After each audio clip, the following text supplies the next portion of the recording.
와, 오늘 날씨가 진짜 좋다. 그니까. 약간 중간고사 시험 공부한다고 힘들었는데 와, 진짜. 소풍 느낌이야.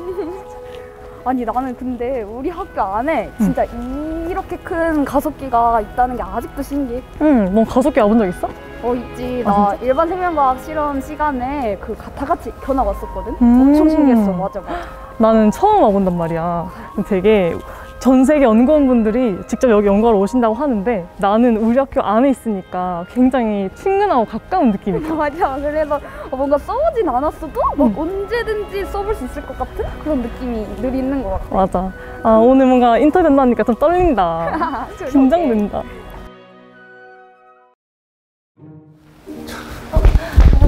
안녕하세요. 안녕하세요. 저 아세요? 아, 네. 뉴스에서 한 번쯤 뵀을 것 같은. 엄청 네, 반갑습니다. 아, 네, 안녕하세요. 여기서 촬영할 땐 좀 벗어야 되겠죠? 예. 교수님 간단한 자기소개 부탁드려도 될까요? 예. 저는 이름은 고인수고요. 지금 현재 맡은 일은 포항가습기연구소 소장입니다. 그리고 포항국가대학교에서 30년 근무하다가 2018년에 은퇴를 해서 포항공대 명예교수입니다. 반갑습니다. 아, 네. 교수님, 예. 1988년에 여기 포항에 3세대 가속기 건설 본부가 있었을 때부터 교수님께서도 함께 하셨다고 들었어요. 예, 맞습니다. 예, 지금 33년째 일을 하고 있나요? 네. 예, 오래됐습니다, 정말로. 저희가 2000년대생인데 예. 1988년도부터 계셨다고 하니까 예. 아까 말씀하신 대로 33년이라는 세월이면은 교수님께서 거의 인간 가속기 역사관이라고 가만히 아닐 것 같아요. 그런 셈이죠. 그리고 저도 2000년생 만나보긴 거의 처음이 되겠습니다. 그렇군요. 네, 그러면 오래 계신 만큼 예. 방사관 가속기에 대해서 더 잘 알고 계실 것 같은데요.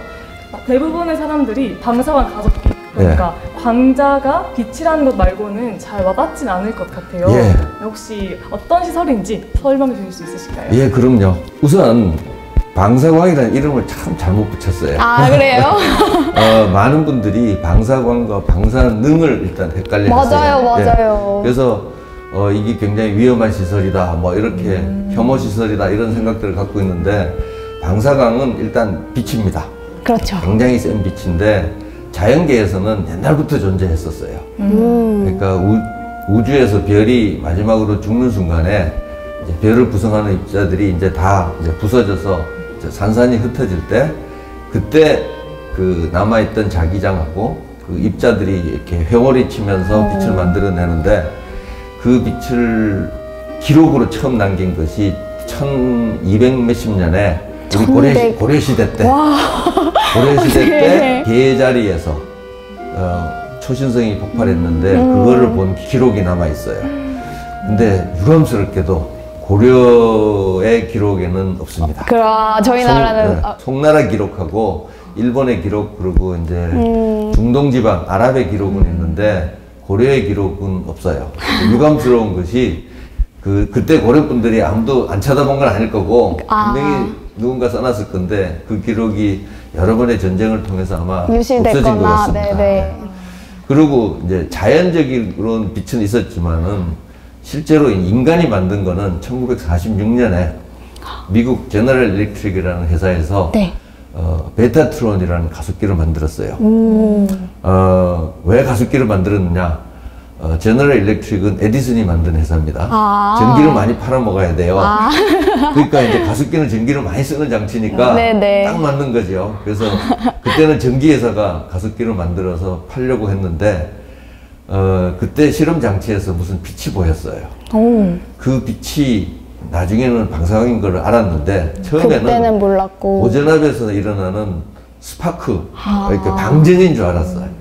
그래갖고 어디 기계가 고장났는가 보다 생각을 했는데 알아보니까 그게 이제 방사광이었던 거고, 그 방사광을 이론적으로 설명한 분이 여러 분 계세요. 네네. 19세기 말에 맥스웰이 방정식을 만든 이후에 수없이 많은 사람들이, 그야말로 교과서에서 나오는 대가들이 전자가 자기장 속에서 이렇게 회전할 때 그때 만들어내는 전자파를 계산하려고 했는데 지난 1900년대 초부터 한 50년간 많은 사람들이 부분적으로만 이제 계산을 하고 다 정확한 답을 몰랐어요. 네네.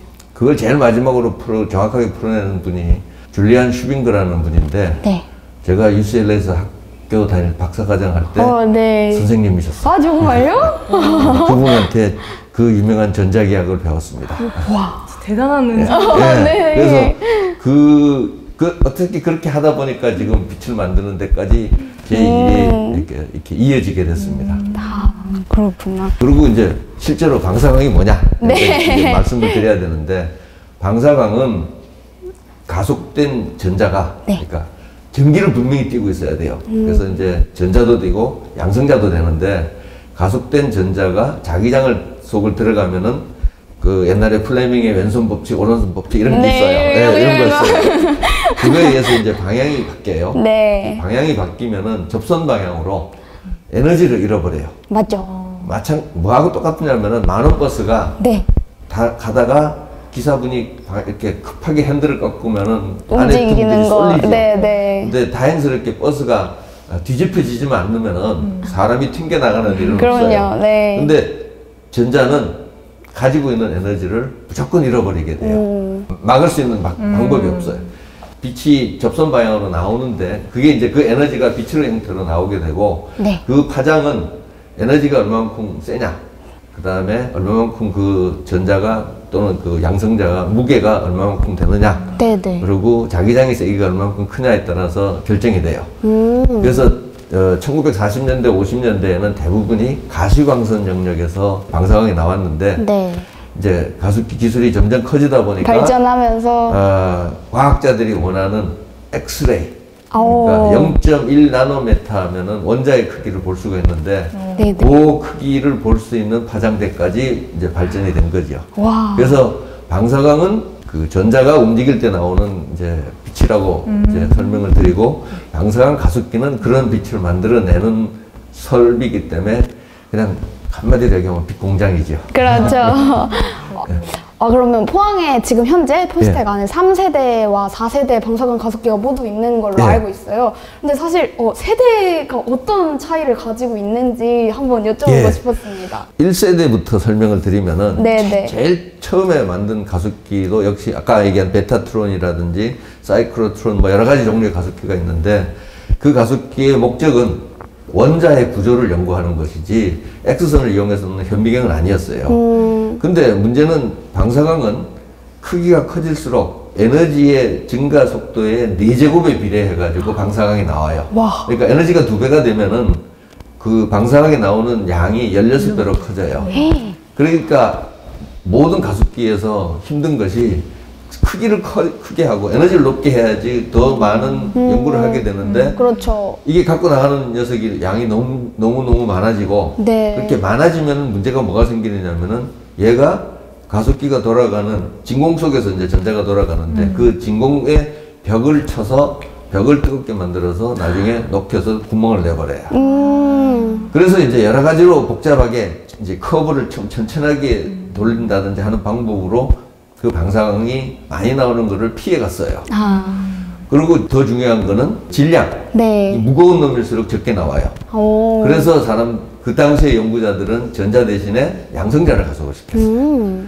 그러면은 이제 그것도 역시 질량의 4제곱에 반비례해가지고 이제 안 나오니까. 네네. 그래서 이제 양성자는 거의 안 나와요. 그래서 이제 그런 연구들을 했는데 그게 이제 1세대예요. 근데 전자를 이용하는 가습기에서 빛이 나오는데 네. 2가지 생각을 하는 사람이 있어요. 이 빛이 방해물이다. 그러니까 얘는 나는 크게 만들어야 되는데 얘는 이걸 방해하고 있는 물질이다, 물건이다 해가지고 싫어하는 사람이 있고 또 어떤 사람은 반대로 쟤가 괜찮은 성능을 가졌네. 쟤만 써보자. 네. 라고 하는 사람들이 생겼어요. 네. 그래서 이제 2세대는 생긴 것이 2세대는 그런 X선 방사광만 전문으로 만들어내는 가습기를 만들어 달라고 한 거예요. 네. 그러니까 과학자 집단이 커지면서 특히 이제 재료라든지 물질의 성질을 연구하는 물리나 화학에 계신 분들이 목소리가 커지면서 정부한테 이런 걸 만들어 주세요. 그래서 네네. 만든 것이 제2세대 방사광 가습기예요. 그리고 이제 전문 분야가 이제 커졌기 때문에 1세대에서 2세대를 가면서 대략 출력이 1000배쯤 커져요. 천배쯤 커지고 그래서 이게 엄청 커지죠. 네. 그래서 커지고 전문적으로 그 방사능만 이제 잘 만들어내는 그런 성질을 가졌기 때문에 이제 그런 방사능 이용자들이 생겨났는데 그게 1980년대, 70년대 말 80년대예요. 그때가 이제 처음으로 이제 방사광 가습기라는 이름들이 붙기 시작을 했어요. 그때부터, 네네. 근데 이제 과학자들이 이제 또 이제 항상 쓰다 보면은 빛의 양이 모자라요. 더 센 놈이 필요해, 항상. 계속해서, 네. 그래서 더 세게 만들어내는 방법은 가습기를 크게 만드는 건데 제일 쉬운 방법은 그럼 돈이 너무 많이 들어요. 네. 땅도 많이 차지하고.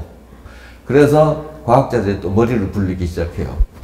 전자석을 한 번만 이렇게 돌릴 게 아니라 네. 짧게 만들어서 한 번, 두 번, 세 번, 네 번 이렇게 돌리면 여러 번, 여러 번 네. 돌리면은 한 번 돌릴 때마다 빛이 나오고 또 그게 돌리면, 또 돌리면 두 배가 네. 되고 세 배가 되고 이런 자석 구조물을 만들었어요. 네네네. 그걸 위글러라 그래요. 오. 그거는 예를 들어서 그 주기가 10개가 있으면은 네. 10배가 커져서 나와요, 출력이. 아. 그렇게 해서 이제 출력을 같은 크기에서 출력을 10배 크게 만드는 방법을 생각했는데 사람들이 그게 한번 물 것 같으면은 여러 가지 방법으로 이제 그렇죠. 또 왔다 이것저것 갔다 시도를 해야죠. 해보면서, 네. 그래서 이거를 주기를 줄여요. 주기를 예를 들어서 20cm, 30cm 네. 간격을 이제 2cm나 5cm를 이렇게 줄여요. 네. 그러면 완전히 다른 성질의 빛이 또 만들어 나와요. 그 빛은 뭐냐면은 그 잘 설계된 그 빛대로 하면은 특정한 파장 때만 이제는 요 굽이치는 거에 제곱에 비례해서 나와요. 그러니까 10번을 굽이치는 거를 줄였다면은 아까 위글러는 10배가 나왔는데 그렇죠. 얘는 100배가 100배? 나와요. 아. 대신에 계산된 파장의 빛만 나오고 나머지 파장은 안 나와요. 그러니까 쓰는 사람 입장에서는 그 빛만 있으면 되니까. 그렇네요. 그래서 그 장치가 그거는 이제 언줄레이터라 그래요. 네. 처음 거는 위글러라 그랬고 이렇게 줄인 거를 언줄레이터라 그러는데 두 개를 합쳐갖고 삽입 장치라 그래요. 아. 근데 이걸 집어넣으려면 가습기 성능이 좀 더 달라져야 돼요. 그래서 1980년대 말에 이 특별하게 성질이 이 좋은 이 삽입 장치가 잘 돌아갈 수 있는 가습기를 또 요구가 된 거죠. 그게 이게 4세대. 3세대. 아, 3세대. 이게 3세대.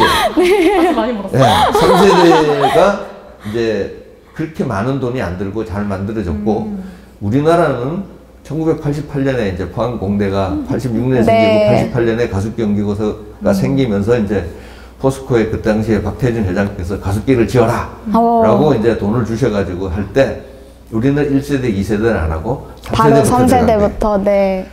그렇게 해서 운영을 한 것이 우리가 전 세계에서 5번째로 건설을 했는데 우리가 이제 94년에 건설이 끝나서 이제 이용 단계에 들어가니까 전 세계에서 이제 막 더 짓기 시작을 했어요. 아. 문제는 다음에 짓는 가습기는 항상 앞에 거보다 성능이 좋아요. 그렇죠. 당연히 그렇게 지어야 되는 그러겠죠. 거죠. 뭐 성능 떨어지는 걸 지을 이유가 없으니까. 그래서 우리가 졸지 한 10년, 20년 지나니까 저기 한 20등인가 30등으로 밀려났어요. 그래서 이제 개선을 해야 되겠다고 해서 지금 도는 PLS2로 이제 성능을 개선을 시켰는데 그 사이에 또 과학자들이 또 머리를 굴렸어요. 또 올려요. 또 굴려가지고 얘 갖고도 만족을 못한다. 네. 그 다음에 이제 뭐가 필요하냐면은 방사광에 나오는 거는 온갖 파장이 다 나와요. 네네. 그러니까 지금 3세대 우리 포항에 있는 것만 해도 우리가 볼 수 있는 가시광선부터 시작해서 X선까지 다 한꺼번에 나오고 네. 그래서 이용자들은 그 중에 내가 원하는 거를 골라서 써야 돼요. 그렇죠. 그 골라서 쓰는 거를 분광계라 그러고 그렇게 붙어있는 시스템들이 뒤에 붙어있는 이런 장치들이에요. 아. 이게 이제 내가 원하는 빛을 골라내는 장치들이에요. 그러니까 빛을 많이 만들었는데 네. 내가 잘라서 쓰는 거는 이만큼밖에 안 돼.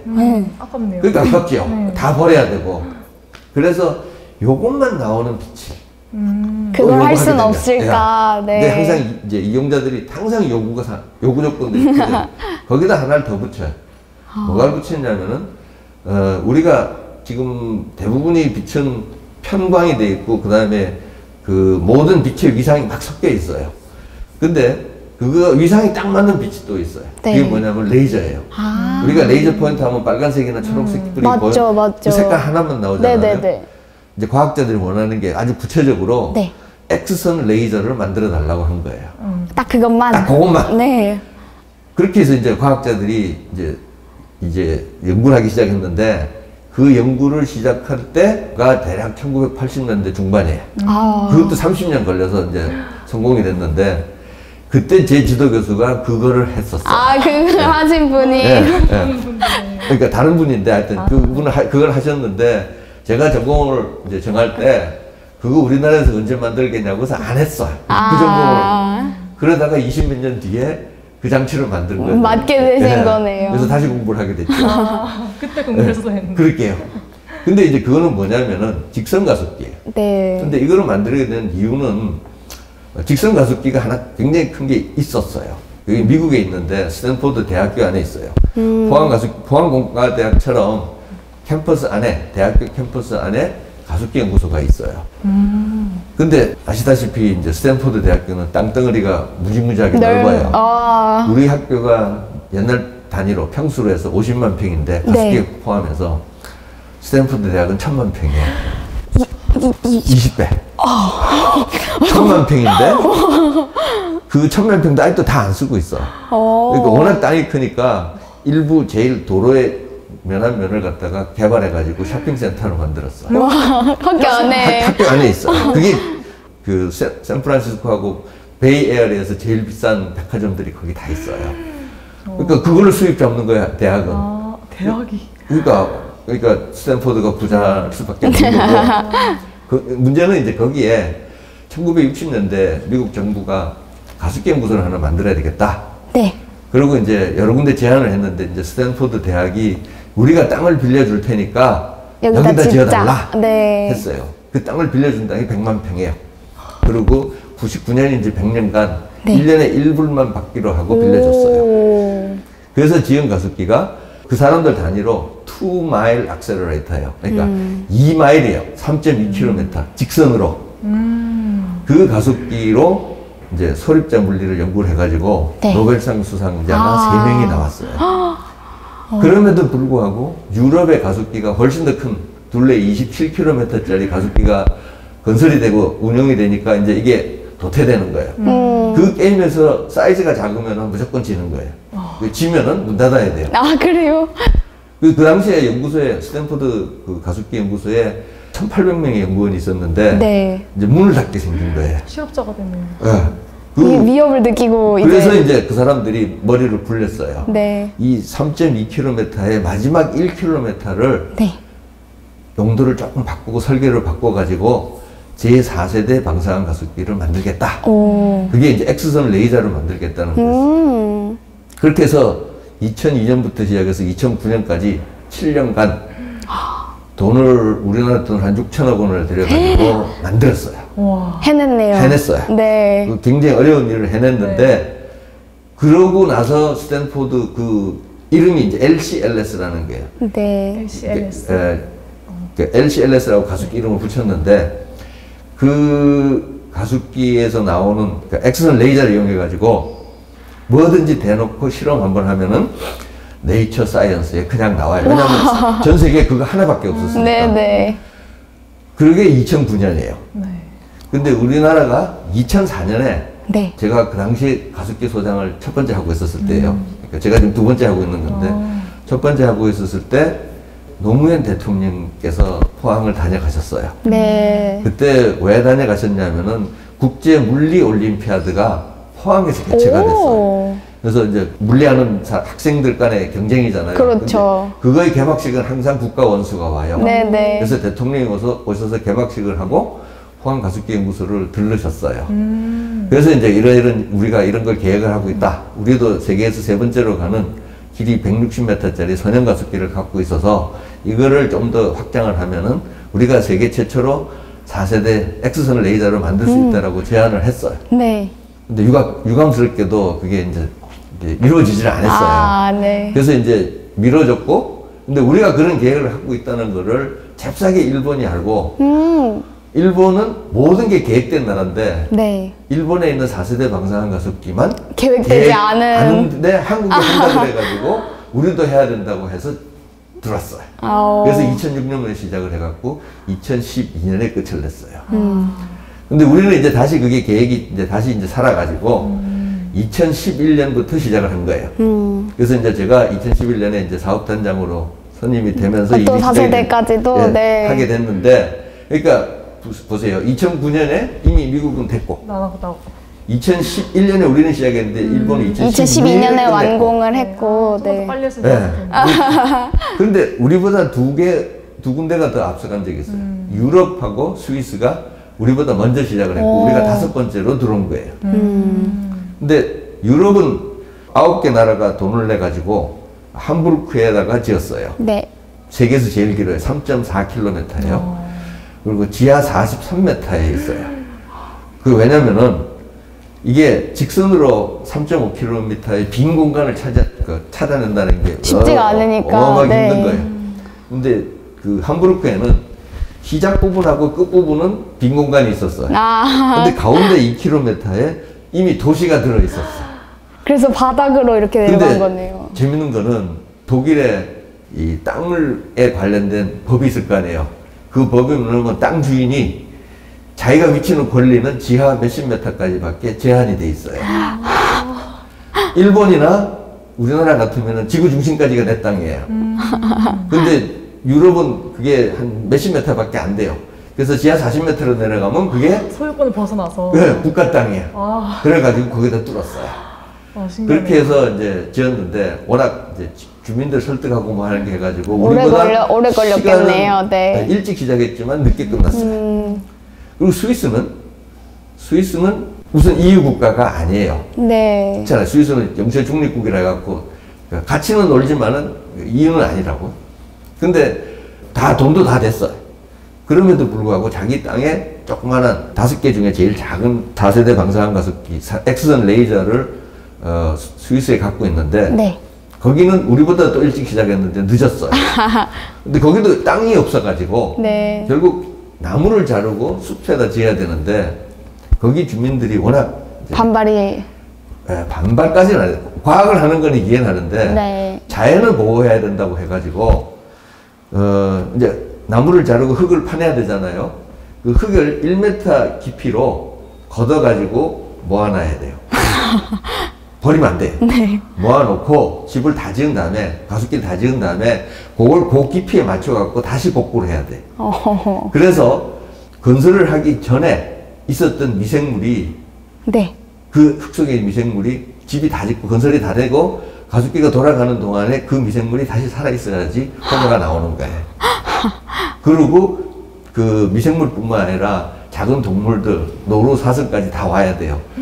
그래서 걔네들이 정말로 기대한 건 뭐냐면 사슴이 돌아오는 거였어요. 그래서 다 짓고 나서 야시 카메라를 곳곳에 붙여가지고 이제 사슴이 나타나는 걸 기다렸는데 드디어 나타났어요. 아, 나타났구나. 그래가지고 이제 성공을 한 거예요. 근데 우리나라는 이제 시작을 하니까 나무를 자른다 했더니 석 달 만에 다 잘랐어요. 스위스들이 그렇게 부러워했어. 그리고 이제 우리나라 잘하는 거 있잖아요. 빨리빨리. 네. 그래가지고 5번째로 꼴찌로 들어갔는데 3번째로 끝을 내고 지금 아주 잘 놀고 있죠. 나중에 가서 한번 봅시다. 알겠습니다. 그래서 그 3세대하고 4세대는 방사광과 사실은 레이저의 차이인데 이런 얘기를 아예 나온 김에 더 하면은 최근에 정부가 하나 더 짓는다고 청주에. 네네 들었어요. 포항에다 더 짓게 줬으면 참 좋았을 건데 돈도 적게 들고. 근데 또 이 덩치 큰 가습기는 네. 정해지는 거가 정치적인 영향을 굉장히 많이 받아요. 이건 할 수 없어요. 그래서 이제 청주에 짓기로 했는데 거기도 이제 4세대 방사능 가습기예요. 그러면 이제 3세대 하나, 4세대 2개가 우리나라에 생기는 거네요. 그런데 그게 아니에요. 네. 정확하게 우리가 만든 4세대는 네. 이름을 잘못 붙인 4세대라 가지고 또 한 번 이름을 잘못 붙여가지고 저쪽에 있는 거는 4세대 원형이라고 그러고 우리는 4세대 직선이라고 타협을 봤어요. 그러니까 저쪽에 짓는 거는 동그란 거기 때문에 똑같이 이거의 개량형이에요. 아주 성능이 좋아가지고 한 100배 이상의 성능이 나와요. 근데 이 직선형은 이미 정부의 모든 문서에 4세대라고 이름이 바뀌었기 때문에 바꿀 수가 없어요. 그래서 이제 타협을 한 거가 우리가 포항이 가지고 있는 4세대의 그 직선 가습기가 베이스로 했기 때문에 그래서 이제 4세대 직선 가습기, 저쪽은 4세대 원형 가습기 이렇게 이름이 이제 정리가 됐어요. 그래서 정말로 이름을 잘못 붙인 처음 시작할 때 삐끗한 것이 계속 지금 30년 넘게 여러 사람들을 헷갈리고 있는 그런 이제 결과를 낳게 됐습니다. 네, 굉장히 디테일하게 앞에까지 설명해 주셨는데요. 4세대 가속기가 건설될 당시에 교수님께서 구축 사업 추진 단장도 하셨다고 하셨어요. 네, 그래서 혹시 그런 4세대 가속기 준공 중에 있었던 조금 기억에 남을 만한 에피소드를 여쭤봐도 될까요? 예, 많이 있죠. 우선 4세대 가속기가 1.1km고 실험 장치까지 포함해서 그 집은 1110m예요. 그러니까 10m가 더 길어요. 네. 근데 문제는 대한민국에 있는 어떤 건축가도 그 집을 설계해 줄 사람이 없어요. 왜냐하면 장치를 이해하지 못하니까. 네네. 그래서 결국 우리가 설계를 다 하고 이런 종류로 이렇게 집들과 배치들이 이루어져야 된다고 하고, 그거를 이제 건축가들은, 전문가들은 합법적으로 소방시설 들어가고 뭐 들어가고 해갖고 이제 만들어서 이제 그 집을 지을 수 있는 형태로 만들어주는 건데요. 사람들이 이제 처음에 이해를 못했던 거가 이게 직선이라는 걸 이해를 못한 거예요. 집을 지을 때 지구 곡면을 따라가면은 이건 직선이 아니죠. 그렇네요. 그렇죠. 네. 지구가 굉장히 크지만은 1000m만 가면은 약간 구부러지는 차이가 구부러진 게 나는 게 얼마쯤 차이가 날 것처럼 보여요. 느낌에 1000m를 가면 1km를 가면은 직선으로 가는 거야. 1m? 너무 짧나요? 각도로 봐야 되는 거 아닌가? 이렇게 가고 이렇게 갈 건데 1000m에 5cm 차이가 별로 안 나죠? 그게 중요한가요? 그게 중요해요. 왜냐면은 콘크리트를 그렇게 직선으로 채울 수가 없어요. 그래서 집은 지구 곡면을 따라가야 돼요. 맞죠. 근데 가속기는, 특히 실험 장치 쪽에는 직선이 돼야 돼요. 무조건. 다이렉트. 그래서 측량을 하는데 좌표가, 가속기는 이제 전자가 움직이는 거기 때문에 거기서 방향은 자석으로 틀 수가 있기 때문에 가속기는 지구 곡면이랑 같이 가요. 그러다가 마지막 300m에 이제 X선인 레이저가 만들어져서 실험 장치까지 가는 동안은 직선이 돼야 돼. 무조건 직선이 돼야 돼. 그래서 그 좌표 시스템을 이해하는데 사람들이 참 애를 많이 먹었어요. 오래 걸렸어요. 그 다음에 이제 두 번째는 이제 기계 장치들을 이제 국산화가 거의 대부분이 다 됐어요. 왜냐면은 이게 물건을 사갖고 와서 고장이 났는데 이거를 우리 기술이 없으면은 외국 사람들이 와서 전문가가, 엔지니어가 와서 해결할 때까지 기다려야 되면은 그럼 그동안 기계가 사용을 할 수가 없는 거고 막대한 이제 운영에 지장이 있으니까, 그래서 거의 대부분의 기계들을 국산화 시켰어요. 그 중에 이제 전부를 시킨 것도 있고 일부를 시킨 것도 있는데, 그 중에 이제 가속관이라는 게 있어요. 길이가 3m고 구리로 돼 있는데 여기 들어오는 입구에 좀 사진이 있어요. 실제 모형이 있어요. 거기 전체 구리로 돼 있는 거를 우리가 180개를 쓰는데, 그렇게 설계가 돼 있는데 120개는 유감스럽지만 일본에서 수입해 왔고, 수입해 오는 동안에 우리가 다시 재설계를 하고 좀 더 성능을 이제 개선시켜 가지고 60개를 국내 업체가 만들었어요. 근데 이거를 이제 하나씩 이제 갖다 놔야 돼요. 그래서 놓으면은 이제 측량을 해서 제자리에 놓고 이제 연결한 다음에 이제 진공으로 안에 상태를 만들기 위해서 공기를 뽑아내야 되는데, 이게 굉장히 시간이 많이 걸려요. 하나 설치하고 한 일주일을 24시간 계속 돌아가면서 그걸 지켜야 돼요. 그러니까 그걸 지키는 분들이 그 터널 안에서 아무것도 없는 데서 이제 저녁 밤에 그것도 이제 옆에서 지키고 혹시 잘못되면 바로 조치를 해야 되니까 그런 어려운 일들을 하고 있는데 밤에 지키는 동안 얼마나 심심하겠어요. 그래서 이제 왔다 갔다 하면서 뭐 이것도 보고 저것도 보고 하다가 거기는 한 분이 이상한 걸 발견했어요. 그 구리관이 3m인데 그게 84개의 디스크로 연결이 돼 있어요. 근데 거기에 아주 가늘게 이렇게 그 구리 표면에다가 숫자를 1부터 84까지 써놨어요. 왜냐하면 가속관이란 게 들어가는 쪽하고 나오는 쪽이 크기가 달라요. 근데 겉은 똑같아요. 안에 구조만 달라요. 그래서 이게 앞, 뒤, 그러니까 구분을 해서 끼워야 되는데, 어떤 친구가 급하게 한다고 이거를 거꾸로 끼웠어. 거꾸로 끼웠는데, 그렇게 되면 뭐가 되느냐, 가속이 거기서 가속은 일어나긴 일어나는데 전자빔이 퍼져요.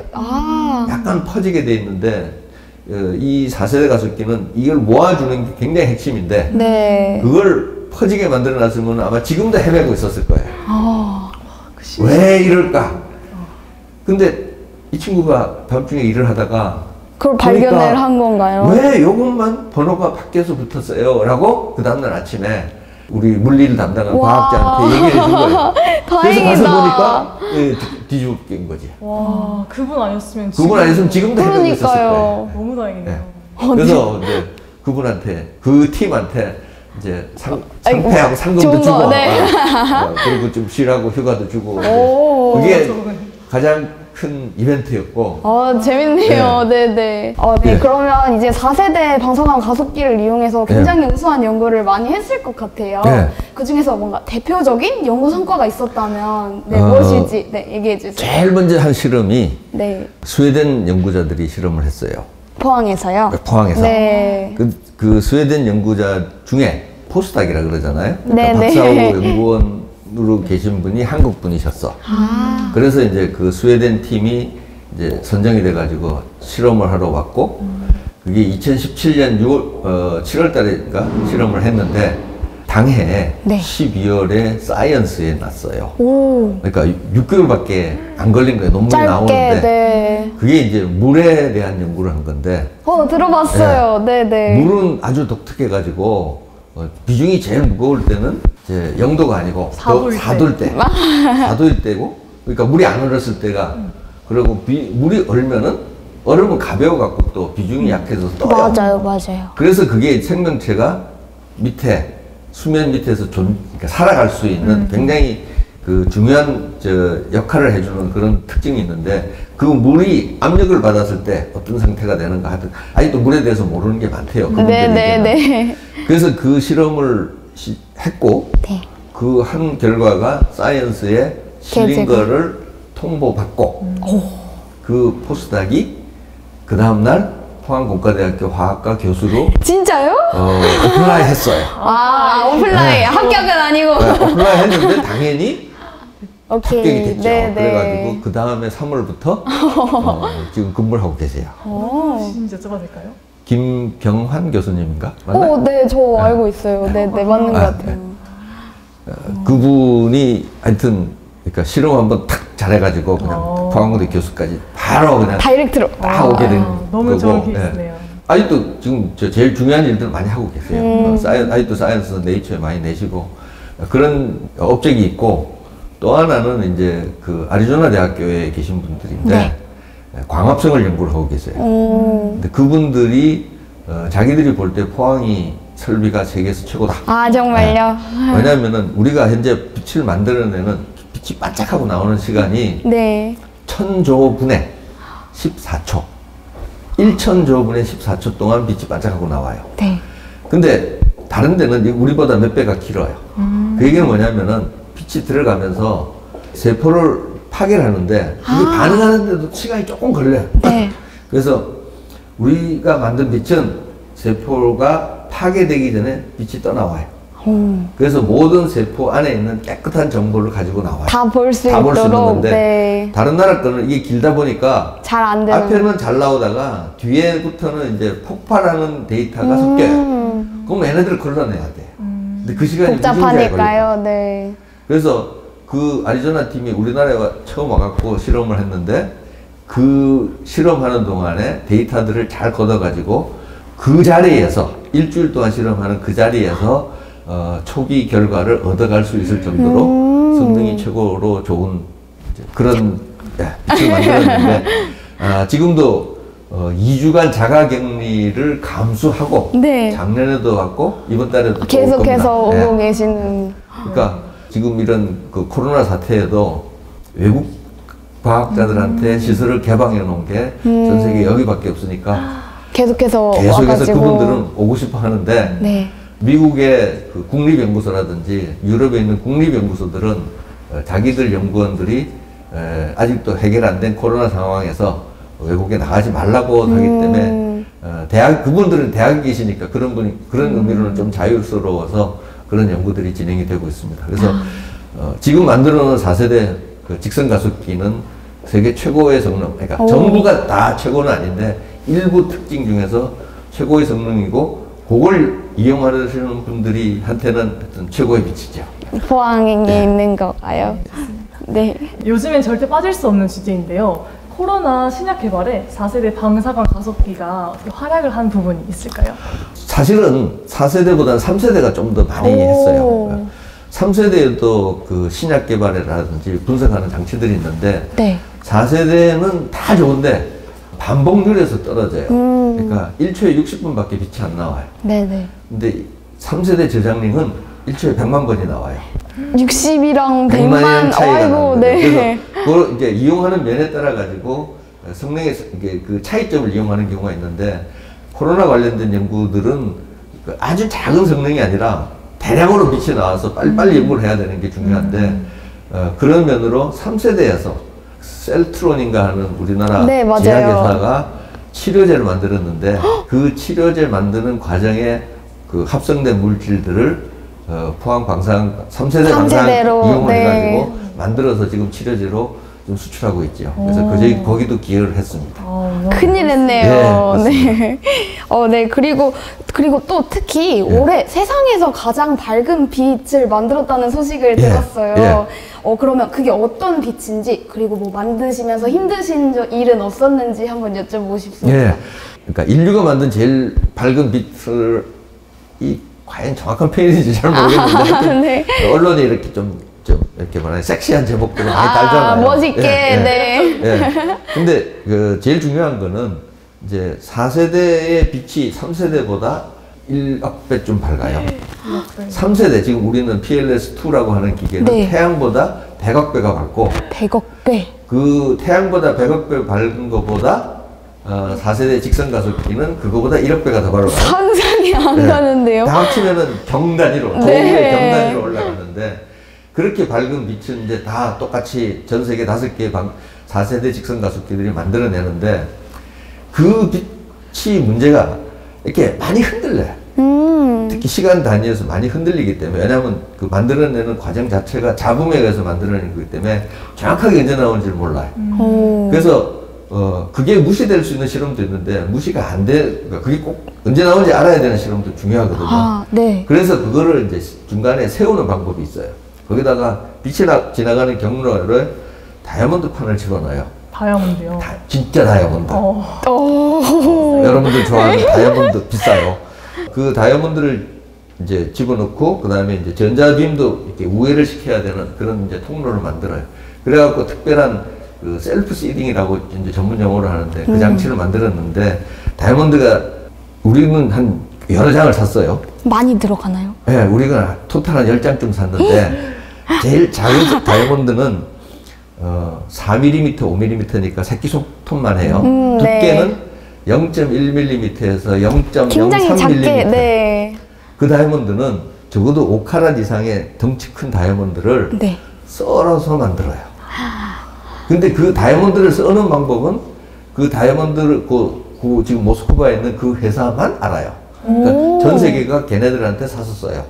그걸 얇게 써는 방법을요? 다이아몬드 한 장을. 그 한 장이 1억 원이에요. 10장이면 10억이. 새끼 손가락만 거. 그렇게 비싼 장치인데, 본래 그 장치는 4세대 처음에 기초 설계할 때 그 기본 설계에는 안 들어가 있었어요. 근데 아무리 봐도 제가 이제 4세대 맡아서 공부를 하고 일을 하다 보니까 그 장치가 빠지면은 이게 제대로 경쟁력 있는 장치가 안 되겠더라고. 그래서 이제 이걸 집어넣겠다고 해서 이제 다른 데 돈을 이제 좀 이제 쥐어 짜가지고 그렇게 해서 더 크게 투자를 미국에 있는 알곤 연구소랑 해서 합작으로 만들었는데 그분들 얘기가 여기서 자기들이 만든 것 중에 여기가 제일 성능이 잘 나온다는 거죠. 그러다 보니까 이제 인류가 만든 가장 밝은 빛이 됐는데 태양보다 3세대가 100억 배 밝고 그거보다 1억 배 밝은 게 4세대인데 그거에 비해서 또 10배에서 100배쯤 더 밝고 거의 12, 20승 정도. 그 정도까지 올라가요. 계속 빠르다. 그래서 단위로는 이제 4세대 평범하게 나오는 것이 복잡한 단위가 있는데 앞에 있는 숫자만 하면 10에 34승인데 그 단위에 지금 이제 셀프 시딩이라고 해서 이제 최근에 발표라 연구에 나온 거는 100배가 더 큰 10에 36승이에요. 그것도 0.1 나노미터의 X선 레이저 가지고. 그래서 이제 이름을 붙인 게 뭐 틀린 건 아니죠. 하여튼 인간이 만든 빛 중에서는 최고로 밝은 빛을 만들어낸 거니까요. 대단합니다. 네, 정말로요. 앞서 말씀해주신 그런 엄청 밝은 빛을 우리가 만들어냈는데 이런 빛을 실제로 어디에다 사용을 하고 있나요? 예, 지금 연구하는 것 중에 몇 가지 중요한 것들이 있는데요. 하나가 요즘 코로나 시대에 그렇죠. 병이 걸린 바이러스가 세포를 뚫고 들어가서 병이 걸리는 건데 네. 세포를 뚫고 들어가면 세포막을 지나가야 돼요. 네. 그렇죠, 그 그렇죠. 막은 한 겹으로 돼 있어요. 얇게. 얇게 한 겹으로 돼 있는데 이게 어떤 순간에 열리고 어떤 조건에 오면 닫혀요. 네. 근데 이제 코로나 바이러스가 이제 열리게끔 하는 이제 마술을 부려갖고 들어가는 거죠. 이제 그 열리고 닫히고 하는 과정을 이해를 하면은 네. 자동적으로 이제 약을 만들거나 뭐 원리를 이해를 하면 응용을 할 수 있으니까요. 네. 문제는 막은 한 겹이래요. 네. 한 겹이기 때문에 과학자들이 이해를 하려면은 여태까지는 전 세계 모든 과학자들은 결정체를 가지고 있어야지 그 결정 구조로부터 안의 성질들을 찾아냈거든요. 네네. 왜냐하면 빛은 파장 하나밖에 몰랐기 때문에. 근데 과학자들이 조금 이제 모르는 문제를 해결하기 위해서는 적어도 2개는 초기 조건을 알고 있어야 돼요. 네. 근데 여태까지는 파장만 알고 있었어요. 빛을 사용하는 파장만 알고 있었기 때문에 결정을 만들어 놓으면 결정은 수십 개의 종류로 한정이 돼요. 그러니까 그거 맞춰보면은 또 하나를 알게 되는 거죠. 그래서 2개의 조건을 가지고 이제 문제를 풀 수가 있는데 막은 겹쳐놓으면 막의 성질을 안 가지죠. 아, 그러네요. 그렇죠. 막은 한 장으로만 유지가 돼야 돼요. 네네. 그 한 장을 유지를 하면 결정이 되면 안 돼요. 아.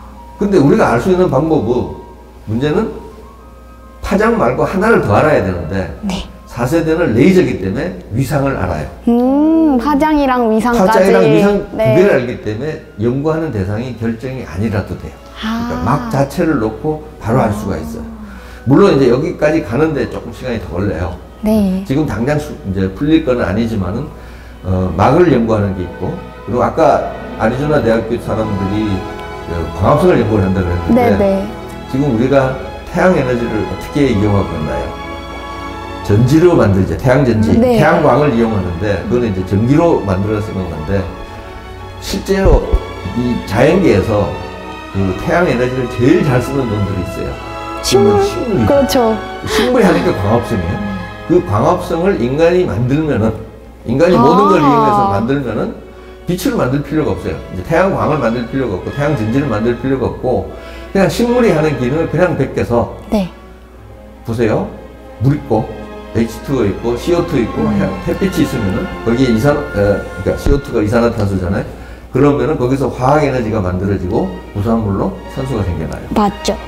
요즘 막 나무 자르고 난리치고 특히 아마존 같은 데서 이제 산림이 황폐해지는데 그거를 인간이 만든 걸로 대체해버리면은 이제 모든 지구상에 있는 문제가 해결이 되는 거예요. 물론 이거 하려면 한 20년 걸려요. 네. 아직도 광합성을 다 이해를 못하고 있으니까.